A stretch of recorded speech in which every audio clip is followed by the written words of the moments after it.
Bonjour, mesdames et messieurs. Good afternoon, ladies and gentlemen. Monsieur le secrétaire général, cher Secretary General, dear Jens, Jens, thank you so much for being here. Je suis très heureux de vous accueillir aujourd'hui à Paris. it gives me great pleasure to have you in Paris today. Indeed, in these times of high tensions, marked amongst others by Russia's aggressions against Ukraine, NATO's role is more important than ever. And since the 24th of February 2022, our alliance has been responding in unity and determination, but also in responsibility to the unprecedented challenges arising out of the return of a large-scale war on the European continent.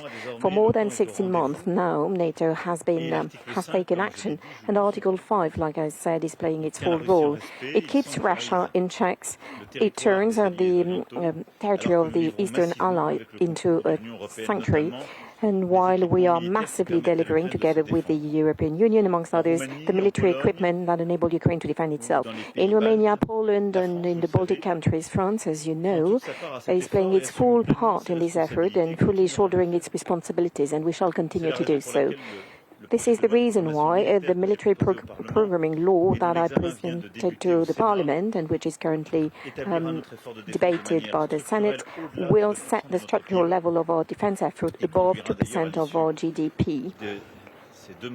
And at the end of these 2 terms in office, the budget of our armies will have increased twofold. But NATO is also playing a role in the direct solidarity with Ukraine. We're deploying a complete set of strengthened support measures to help reform the Ukrainian armed forces, make them more interoperable with the alliance forces, and provide them with non-lethal support. Secretary General, you've been playing a key role to allow our alliance to rise up to the challenge, and I'm well aware of your personal involvement to make sure that the unity would be maintained between the allies, whereas many were betting on our disunity. You made sure that NATO was able to respond firmly to Russia's provocation where necessary, but also to prevent us from engaging into a dangerous escalation. Please also allow me to commend your commitment in favor of the cooperation between the EU and NATO, embodied in the 3rd Joint Declaration in January.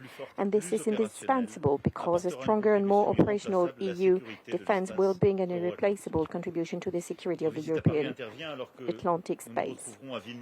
You're visiting in Paris, Secretary General, exactly 2 weeks before we meet in Vilnius for a summit we are all aware of the importance of, and the decision we'll be taking there will commit us for the years to come. I have in mind, first and foremost, our support to Ukraine that shall be fit into the long term, and we also will have to design the path to make concrete Ukraine's accession to NATO that was opened in 2008 in Bucharest. We shall also have the responsibility to define a security architectures and coherent defense plans with the decisions taken last year in Madrid. Last and not least, we shall put ourselves in a position to send a message of unity, which is essential today. The joining of NATO a few weeks ago was a strong gesture, and we shall now go all the way in this logic and make sure that Sweden can attend Vilnius as a full-fledged ally.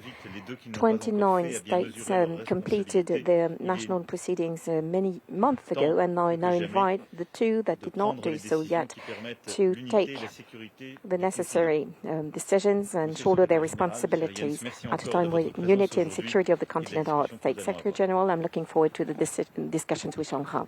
President Macron, cher Emmanuel, thank you so much for the warm welcome, and it's really a pleasure to be back in Paris, and thank you also for your personal commitment to our transatlantic bond and for your leadership in NATO.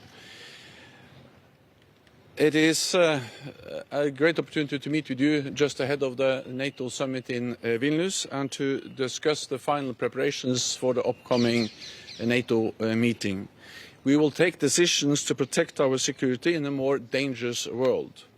And we have seen that unfolding with the recent mutiny by Wagner mercenaries in Russia. This is an internal matter for Russia.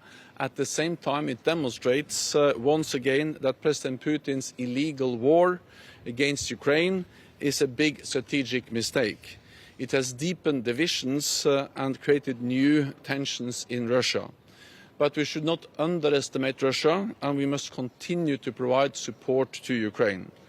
Because the more land Ukraine is able to liberate, the stronger they will be at the negotiating table, and the better the chance will be for a just and lasting peace. I therefore commend and appreciate France's vital contributions to Ukraine, including with military equipment and economic support. In Vilnius, we will agree a multi-year package of assistance and upgrade our political ties. This will bring Ukraine closer to our alliance. Ukraine's rightful place is in NATO. Once the war ends, we need arrangements in place for Ukraine's security, so that history does not repeat itself. At the summit, we will also further strengthen our deterrence and defence. We are now putting in place new defence plans with assigned forces and capabilities and high levels of readiness. France plays a major part in this. You have allocated thousands of troops to NATO, including the French leadership of our battle group in Romania.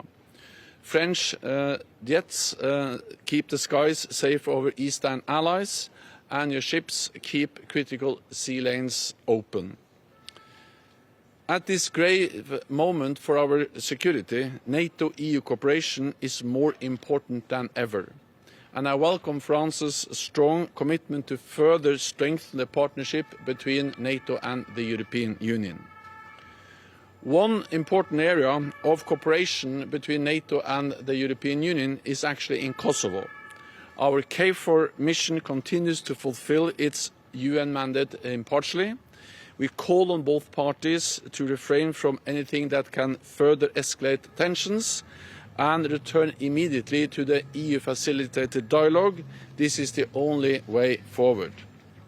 Today, we will also discuss the ambitious new defence investment pledge, which I expect NATO allies will adopt when we meet in Vilnius at the NATO summit. With 2% of GDP as a floor, not a ceiling for our defence spending. I commend France for boosting its military spending by more than 1/3 in the coming years. The Vilnius Summit will be the first with Finland as a member of the alliance, and we are working to finalise Sweden's accession as well. Therefore, I have called another meeting of senior officials from Turkey, Finland and Sweden next Thursday in Brussels. The time is now to welcome Sweden as a full member of NATO. So, dear Emmanuel, once again, thank you so much for having me here, and I'm looking forward to our discussions. Thank you. Thank you. Merci beaucoup.